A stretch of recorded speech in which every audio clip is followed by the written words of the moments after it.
Ministries வழங்கும் வாழ்வோம் வாழ வைப்போம் நிகழ்ச்சிக்கு உங்களை வரவேற்கிறோம்.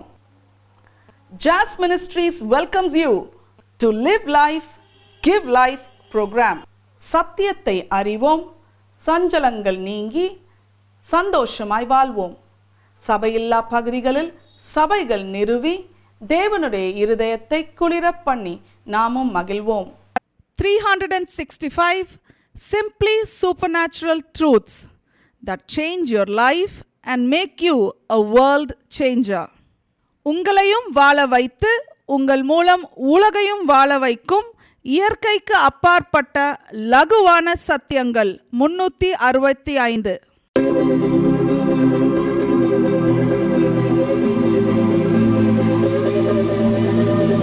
வாழுவோம் வையகத்தை வாழ வைப்போம் நிகழ்ச்சிக்கு நான் மிகுந்த அன்போடு உங்களை வரவேற்கிறேன். இந்த நாள் கர்த்தர் உண்டு பண்ணின நாள், இதிலே நாம் களிகூர்ந்து மகிழ கடவோம். இந்த சத்தியத்தை துவங்குவதற்கு முன்பதாக உங்களை குறித்து உங்களை அழைத்த தகப்பனாகிய தேவனுடைய விருப்பம் ஒன்றை நான் சொல்ல விரும்புகிறேன். அது என்னவென்றால், எழுதப்பட்டுள்ள எல்லா நன்மைகளினாலும் தன்னுடைய எல்லா பிள்ளைகளையும் ஆசீர்வதிக்கவே ஆசீர்வதித்து பெருகவே பெருக பண்ணி அலங்கரித்து அழகு பார்த்து அகமகிழ உங்களை அழைத்த தேவன் வாஞ்சையோடு இருக்கிறார். பிரியமானவர்களே, நான் திரும்பவும் சொல்ல விட்டுமா? நீங்கள் தேவனுடைய பிள்ளை தானே. இயேசு என்கிற நாமத்தை நீங்கள் அறிந்திருக்கிறீர்கள் அல்லவா? அது போதும். அவர் என்ன சொல்லுகிறார் இந்த செய்தியின் துவக்கத்திலே? மகனே மகளே, நான் எழுதி தந்திருக்கிற எல்லா நன்மைகளினாலும் உன்னை நிரப்பி அலங்கரித்து உன்னுடைய அழகை பார்த்து ரசிக்க ஆவலாக இருக்கிறேன் என்று சொல்லுகிறார். இதற்காகவே நம்முடைய இரட்சகராகிய இயேசு கிறிஸ்து சிலுவையிலே தன்னையே பலியாக ஒப்பு கொடுத்தார். பிரியமானவர்களே, இந்த நாளின் 365 இயற்கைக்கு அப்பாற்பட்ட லகுவான சத்தியங்களிலே 36வது சத்தியத்தை நாம் தியானிக்க போகிறோம். தேவனுடைய ஆவியானவர் உங்களோடு பேசுவார். நீங்கள் சத்தத்தை கேட்பீர்கள், நீங்கள் ஏற்றுக்கொள்ளுவீர்கள், அற்புதங்களை பார்ப்பீர்கள். இந்த நாளுடைய தியானத்தின் தலைப்பு என்னவென்றால், சிலுவையிலே அறையப்பட வரிசையிலே நின்று கொண்டிருந்தோம். ஆம் பிரியமானவர்களே, உலகத்தில் பிறந்த எந்த ஒரு மனுஷனுக்கும் எந்த ஒரு மனுஷிக்கும் அதிகபட்ச தண்டனையான மரண தண்டனையே தகுதியானது. செய்தியை கேட்கும் பொழுது உங்களை அதை நீங்கள் ஏற்றுக்கொள்வீர்கள். உலகத்தில் பிறந்த எந்த ஒரு மனுஷனும், ஏனென்றால் வேதத்தின் அடிப்படையிலே பார்ப்பீர்கள் என்று சொன்னால், தன் தகப்பனையும் தாயையும் நிந்திக்கிறவர்கள் மரண தண்டனைக்கு தகுதியானவர்கள். வாசிக்க கேட்போமா? மத்தேயு எழுதின சுவிசேஷம் 15வது அதிகாரம் 4வது வசனத்தை நாம் வாசிக்க கேட்போம். The book of Matthew chapter 15 verse 4. உன் தகப்பனையும் உன் தாயையும் கனம் பண்ணுவாயாக என்றும் தகப்பனையாவது தாயையாவது நிந்திக்கிறவன் கொல்லப்பட வேண்டும் என்றும் தேவன் கற்பித்திருக்கிறாரே. பாருங்கள், நம்ம எத்தனை முறை நம்முடைய தாயையும் தகப்பனையும் நிந்தித்திருக்கிறோம். அதற்குரிய தண்டனை என்ன? கொல்லப்பட வேண்டும், சிலுவையிலே அறையப்பட வேண்டும். அந்த சிலுவையிலே அறையப்படுவதற்காக உலகத்தில் பிறந்த எல்லா மனிதர்களும் வரிசையிலே நின்று கொண்டிருந்தோம். அங்கே நடந்த காரியத்தை நாம் இன்றைக்கு தியானிக்க போகிறோம். பிரியமானவர்களே, இன்னும் பாருங்கள், விபச்சாரம் செய்கிறவர்கள் கல்லெறிந்து கொல்லப்பட வேண்டும். உங்களுக்கு தெரியும் இல்லையா? இதுதான் நியாயம். அந்த நியாயமான தண்டனைக்கு பாத்திரனாகிய மகனே மகளே, இன்றைக்கு ஒரு நல்ல செய்தி. தொடர்ந்து கவனியுங்கள், அதை வாசிக்க கேட்கலாம். அங்கே யோவான் எழுதின சுவிசேஷம் 8வது அதிகாரம் 4 மற்றும் 5வது வசனங்கள். The book of John chapter 8 verses 4 and 5. அங்கே ஒரு பெண் விபச்சாரத்திலே கையும் களவுமாக பிடிக்கப்படுகிறாள். மோசேயின் பிரமாணத்தின்படி அல்லது பழைய உடன்படிக்கையின்படி அந்த பெண் கல்லறிந்து கொல்லப்பட வேண்டும். அதற்காக இயேசு கிறிஸ்துவண்டை அவளை கொண்டு வருகிறார்கள். அதை நீங்கள் வாசிக்க கேட்கலாம். போதகரே, இந்த ஸ்திரீ விபச்சாரத்தில் கையும் மெய்யுமாய் பிடிக்கப்பட்டால் இப்படிப்பட்டவர்களை கல்லெறிந்து கொள்ள வேண்டும் என்று மோசே நியாயப்பிரமாணத்தில் நமக்கு கட்டளையிட்டிருக்கிறாரே, நீர் என்ன சொல்லுகிறீர் என்றார்கள். அவர் மேல் குற்றம் சுமத்துவதற்கான காரணம் உண்டாகும் பொருட்டு அவரை சோதிக்கும்படி இப்படி சொன்னார்கள். இயேசுவோ குனிந்து விரலினால் தரையிலே எழுதினார். போதும். பாருங்கள், இப்படிப்பட்டவர்களை கல்லறிந்து கொல்ல வேண்டும் என்று மோசே நியாயப்பிரமாணத்தில் நமக்கு கட்டளையிட்டிருக்கிறாரே. அப்போ பிரியமானவர்களே, அந்த ஒரு எண்ணத்தோடு இயேசு கிறிஸ்துவண்டை கொண்டு நிறுத்துகிறார்கள். அப்பொழுது அவர் சொல்லுகிறாரு, உங்களில் பாவம் செய்யாதவன் முதல் கல்லை எறியட்டும் என்கிறார். நான் சிந்தித்து பார்க்கிறேன், அந்த பெண்ணை கையும் களவுமாக பிடித்து கொண்டு வந்த ஒருவேளை 100 பேர் வந்திருந்தால் 100 பேரையும் கொல்லத்தான் வேணும், 100 பேரையும் சிலுவையில் அறைய வேண்டும். ஏன் என்று நான் சொல்லுகிறேன் கேளுங்களேன். பழைய ஏற்பாடு அப்படி சொல்லுகிறது. புதிய ஏற்பாடிலே இயேசு கிறிஸ்து இன்னும் அதை ஆம்பிளிஃபைட் பண்ணுறாரு பாருங்கள். நீ விபச்சாரம் பண்ண வேண்டிய அவசியம் இல்லை. ஒரு ஸ்திரீயை நீ இச்சையோடு பார்த்தாலே விபச்சாரம் பண்ணியாயிற்று. நியாயப்பிரமாணத்தின்படி அவர்கள் கல்லறிந்து கொல்லப்பட வேண்டும் அல்லவா? அதுதானே நியாயப்பிரமாணம். சற்று சிந்தியுங்கள் பிரியமானவர்களே. உங்களுக்கு இன்றைக்கி ஒரு மிகப்பெரிய நல்ல செய்தி இருக்கிறது. ஹல்லேலூயா. அதையும் நாம் வாசிக்க கேட்கலாம். இயேசு கிறிஸ்து புதிய ஏற்பாட்டிலே கொடுத்திருக்கிற ஒரு கட்டளை. அங்கே மத்தேயு 5வது அதிகாரம் 27 மற்றும் 28வது வசனங்கள். The book of Matthew chapter 5 verses 27 and 28 வாசிக்க கேட்போம். விபச்சாரம் செய்யாதிருப்பாயாக என்பது பூர்வத்தாருக்கு உரைக்கப்பட்டதென்று கேள்விப்பட்டிருக்கிறீர்கள். நான் உங்களுக்கு சொல்லுகிறேன், ஒரு ஸ்திரீயை இச்சையோடு பார்க்கிற எவனும் தன் இருதயத்தில் அவளோட விபச்சாரம் செய்தாயிற்று. பாருங்கள், நீங்கள் பார்த்தாலே, இச்சையோடு பார்த்தாலே நீங்கள் விபச்சாரம் செய்தாயிற்று. ஆகையினால் தான் நான் சொல்லுகிறேன், உலகத்தில் பிறந்த எல்லாருக்கும் அந்த உச்சபட்ச தண்டனையான அந்த தூக்கு தண்டனையே கொடுக்கப்பட வேண்டும். இன்றைக்கும் அநேக தேசங்களிலே இப்படிப்பட்ட பாலியல் பலாத்காரம் செய்து கெடுக்கிறவர்களுக்கு மரண தண்டனை இன்றைக்கும் இருக்கிறது. டைரெக்டாக மரண தண்டனை தான். அதற்காகத்தான் நாம் சிலுவைக்கு செல்லும்படியாக வரிசையிலே நின்று கொண்டிருந்தோம் பிரியமானவர்களே. அப்போது இன்னொரு இடத்துல சொல்கிறார் பாருங்க, உன் கண் உனக்கு இடரல் உண்டாக்கினால், உன் வலது கண் இடரல் உண்டாக்கினால் வலது கண்ணை பிடுங்கி எறி. உன்னுடைய வலது கை உனக்கு இடரல் உண்டாக்கினால் கையை வெட்டிருங்கிறார். 2 கண்களுடையவர்களாக நீங்கள் நரகத்துக்கு போகிறத விட ஒற்றை கண்ணனாக பரலோகத்துக்கு வாங்கிறார் பாருங்க. அப்போது பிரியமானவர்களே, உலகத்தில் பிறந்த எந்த ஒரு மனுஷனுக்கும் 2 கண்ணுமே எடுத்தாகணும். கை கால் எல்லாவற்றையும் வெட்டித்தானே. அதுதான் நியாயமான தண்டனை. அந்த தண்டனையை நம்மிடத்திலிருந்து நீக்குவதற்காகத்தானே பிரியமானவர்களே இயேசு கிறிஸ்து அந்த மகா பெரிய தண்டனையை ஏற்றுக்கொண்டார். சற்று சிந்தியுங்க. கர்த்தர் நல்லவர். உங்களிலும் என்னிலும், அதாவது ஒருவரை கூட நம்முடைய தகப்பனாகி அந்த அன்புள்ள தேவன், புத்தி கெட்டாத அன்பு பாருங்க, அந்த அன்புள்ள தேவன் உலகத்தில் பிறந்த ஒரு நபரை கூட இழப்பதற்கு ஆயத்தமாக இல்லை. நடந்தது என்ன? நாம் எல்லாருமே வரிசையில் நின்று கொண்டிருந்தோம். நாம் நின்று கொண்டிருந்ததை நம்முடைய தகப்பனாகிய தேவன் பார்த்தார். அவர் என்ன செய்தார்? தன்னுடைய குமாரனை இந்த பூமிக்கு அனுப்பினார். அந்த குமாரன் என்ன செய்தார்? நம்முடைய டர்ன் வருவதற்கு முன்பதாக, நம்மை சிலுவையிலே அவர்கள் பிடித்து அடிப்பதற்கு முன்பதாகவே அந்த வரிசையில் முன்னால் ஓடி போய் அந்த சிலுவையை அவர் கையில் எடுத்துக்கொண்டார். அதன் மேலே அவர் படுத்துட்டார். இவர்களை விட்டு விடுங்கள், இவர்கள் செய்த அக்கிரமங்களுக்கு தக்கதாக, பாவங்களுக்கு தக்கதாக அவர்களை அடிக்க வேண்டிய சிலுவையில் என்னையே அடியுங்கள் என்று சொல்லி அந்த சிலுவையை தூக்கி, பிரியமானவர்களே, அதை நீங்கள் தொட்டுவிடக்கூடாது என்பதற்காக, அந்த மரண தண்டனையை நீங்கள் பெற்றுக்கொள்ளக்கூடாது என்பதற்காக அந்த சிலுவையில் தன்னையே ஒப்பு கொடுத்தார் அல்லவா? அதுதான் நம்முடைய அறிவு கெட்டாத அன்பு, நம்ப முடியாத அன்பு. நம்மிலே ஒருவரும் நல்லவர் கிடையாது என்று இயேசுவை சொல்கிறாரு. பூமியிலே தேவனை தவிர, அதாவது தேவ குமாரனாகிய இயேசுவை தவிர ஒருவனும் நல்லவன் இல்லை. எல்லாருக்கும் உச்சபட்ச தண்டனைதே தகுதி. ஆனால் அவருடைய அன்பு, பிரியமானவனே, ஓ பிரியமான மகனே மகளே, உன்னை இழப்பதற்கு அவர் தயாராக இல்லை. உன்மேல் வைத்த அன்பு, நீ அவரிடத்தில் அன்பு கூறுகிறாயோ இல்லையோ, ஆனால் அவருடைய அன்பு உன்னுடைய அறிவுக்கு எட்டாத அன்பாக இருக்கிறது பிரியமானவர்களே. உங்களையும் என்னையும் மாத்திரமல்ல, உலகத்தில் உள்ள எல்லாருடைய அக்கிரமங்களுக்காக, எல்லாருடைய பாவங்களுக்காக அவர் பரிகாரம் பண்ணிவிட்டார். நமக்கும் மற்றவர்களுக்கும் இருக்கிற ஒரு வித்தியாசத்தை நான் உங்களுக்கு சொல்லுகிறேன் பாருங்கள். கடவுளே இல்லை என்று சொல்லுகிறவர்களுக்கும் அவர் பரிகாரம் பண்ணிவிட்டாரா இல்லையா?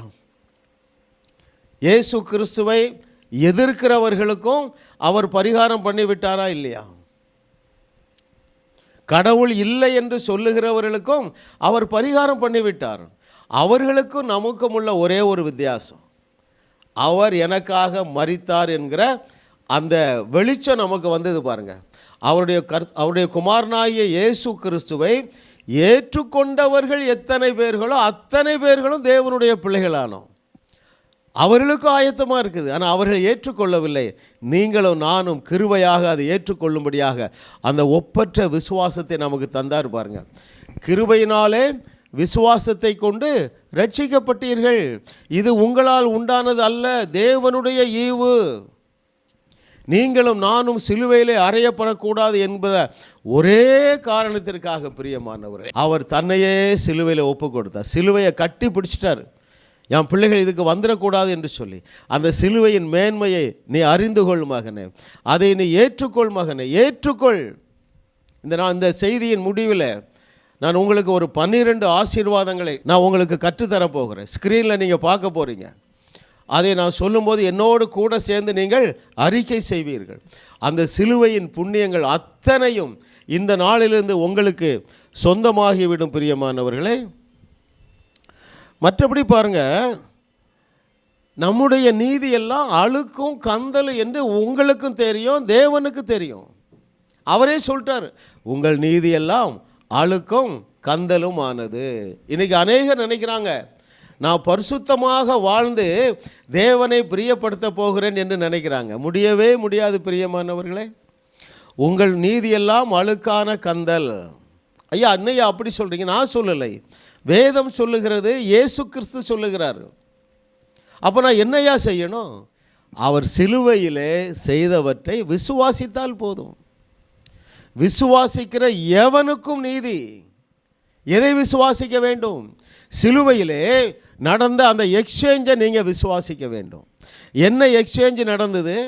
என்மேல் இருந்த பாவம் சாபம் எல்லாவற்றையும் தூக்கி அவருடைய குமாரன் மீது வைத்தார் பாருங்கள். ஆகவே தான் அவர் பாவமானார். ஒரு வசனத்தை வாசிக்க கேட்கலாம். 2 கொரிந்தியர் 5வது அதிகாரம் 21வது வசனத்திலே பாருங்கள், அவருக்கும் பாவத்திற்கும் சம்பந்தமே கிடையாது, எனக்கும் நீதிக்கும் சம்பந்தமே கிடையாது. என்னுடைய நீதி எல்லாம் யூஸ்லெஸ்ஸு, அது அழுக்கு கந்தல் துணிய போனது. ஆனால் தேவன் நம்மேல் வைத்த ஒரு அனந்த அன்பு, அறிவு கெட்டாத அன்பு, நம்ப முடியாத அன்பு, அவர் மேலே இருந்த நீதியை தூக்கி என் மேலே வைத்து விட்டு என் மேலே இருந்த பாவத்தை தூக்கி சாபத்தை தூக்கி அநீதியை தூக்கி அவர் மேலே வச்சுட்டார் பாருங்க.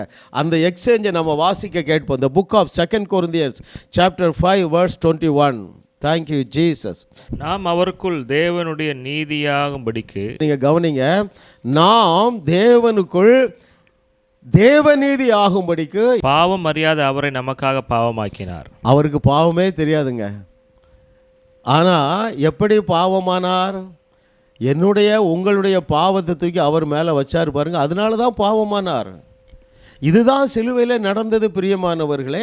மற்றபடி நம்மால் தேவன் எதிர்பார்க்கிற நீதிமானாகவே முடியாது, பரிசுத்தவானாகவே முடியாது, பூரணமாகவே முடியாது, உலகுக்கு உப்பாகவே முடியாது, உலகுக்கு ஒளியாகவே முடியாது. முற்றிலும் ஜெயம் கொள்ளுகிறவர்கள் அல்ல, முற்றிலும் தோற்றவர்களாகவே நாம் இருப்போம். ஆனால் அங்கே ரோமரில் வாசிக்கிற பாருங்க, நாம் முற்றிலும் ஜெயம் கொள்ளுகிறவர்கள். ஹல்லேலூயா. ஏனென்றால் நம்மை தேவன் நீதிமானாக மாற்றிவிட்டார். ஹல்லேலூயா. இன்னும் பாருங்கள், பொதுவாக தேவனுடைய சரீரமாகிய சபை நமக்கு என்ன கற்று தருகிறது? நீ இந்த காரியத்தெல்லாம் செய்து நீதிமானாக வாழ வேண்டும் என்று சொல்லுகிறது. இதற்காக 2000 ஆண்டுகள் அது போராடி கொண்டே இருக்கிறது, யுத்தம் செய்து கொண்டே இருக்கிறது. நான் இன்னும் நீதிமானாக வேண்டும், நான் இன்னும் பரிசுத்தவானாக வேண்டும் என்று போராடி கொண்டே இருக்கிறது. ஆனால் செய்தி என்னவென்றால், யுத்தம் முடிந்து விட்டது. ஹல்லேலூயா. யுத்தம் முடிந்து விட்டது பிரியமானவர்கள். நீங்கள் இனிமேல் யுத்தம் செய்ய வேண்டியதில் விசுவாசித்தா போதும்.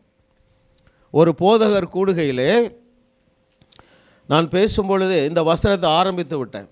முதலாவது தேவனுடைய ராஜ்யத்தையும் சொல்லிட்டு இந்த வசனத்தை முடிங்கன்னு சொன்னேன்.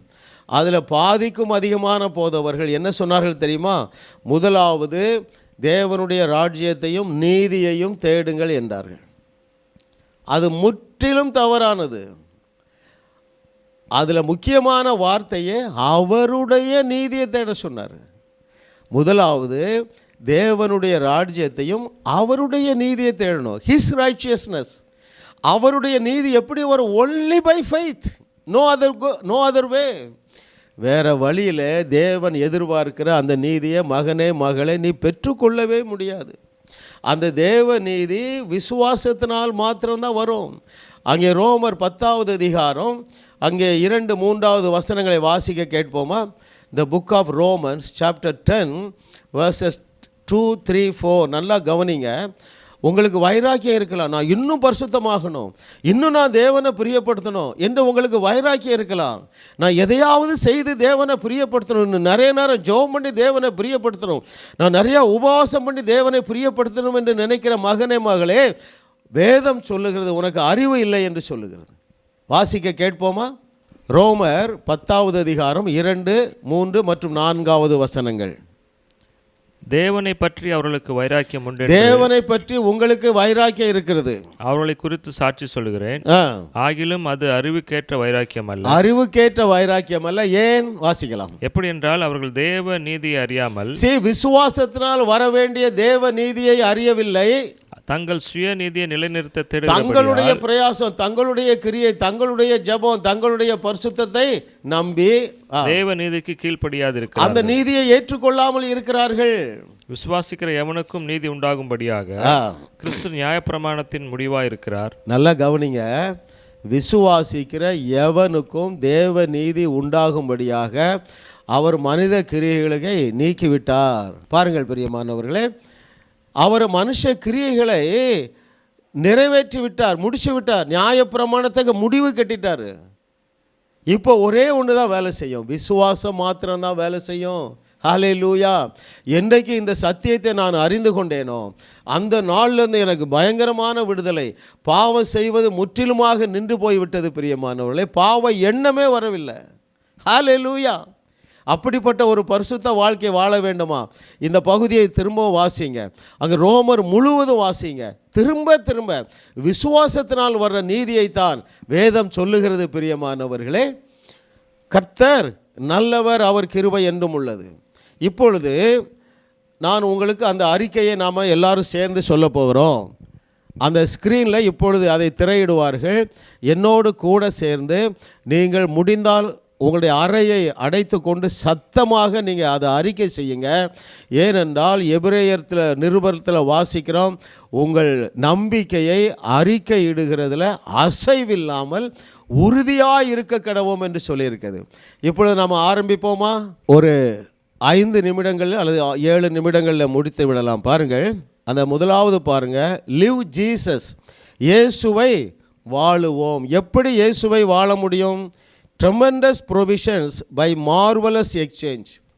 நம்முடைய புத்திக்கென்றாத ஒரு பெரிய பண்டமாற்று சிலுவையிலே நடந்திருக்கிறது. முதலாவது பாருங்கள், முதலாவது குறிப்பை பாருங்கள்.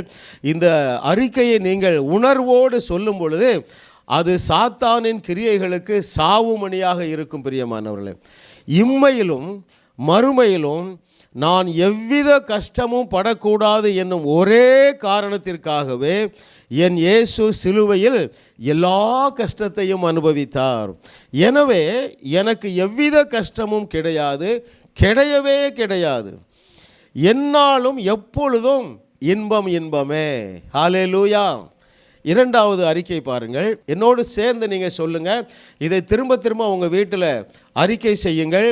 தேவையானால் பிரிண்ட் அவுட்டை எடுத்து நீங்கள் அடிக்கடி அறிக்கை செய்யுங்கள். இதில் சொல்லப்பட்டிருக்கிற ஆசீர்வாதங்கள் எல்லாம் சூப்பர் நேச்சுரலாக உங்களை வந்து அடையும்.